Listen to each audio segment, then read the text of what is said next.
March. Sihlanganiswe inazi izincwadi zika uQamatha Cultural Series.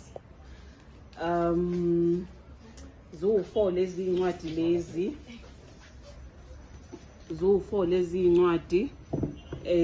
Incwadi ezikhuluma ngesintu, ezikhuluma ngamasiko, ezikhuluma ngama-values abantu abamnyama. Zi-inspire undodakazi wami uQamatha ona-6. Ngizenze ngoba ngibona isidingo sokuthi babe nalo lolu lwazi njengoba bekhula. Ngizenze ngolimi lamageba, ngaphinde ngazi-translate to isiXhosa, isiSuthu nesiVenda. Uma ngizenza ngalo limi, into ebengenziswa yikona ukuthi ngizenze ngalo limi, it's because ulimi lethu luyasiphunyuka. Ulimi lethu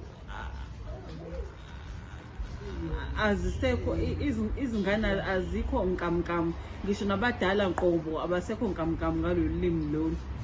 Kanti ulimi olubalekile, ulimi alibalekile kuphela nje ngokukhuluma, libaleke ngoba li-spiritual on top of it all.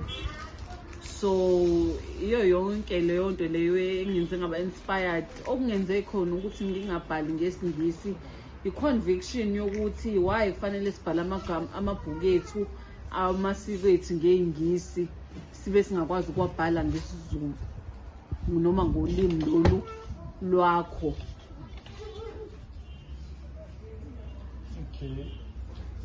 Kale sithola kanjani incwadi, senza kanjani? Incwadi itholakala kimina. Le i-180 umhlonyana, le i-180 yamalobolo, le i-200 umemulo, le u-200 utsiki. Zitholakala kumina. Uthola inamba yami noma uthola i-email yami, umese siyaxhumana, umese ngiyathumela ngishiphele zona. Ungafuni ukuzibiza inamba on screen, mhlawumbe i-email on screen? Oh yes.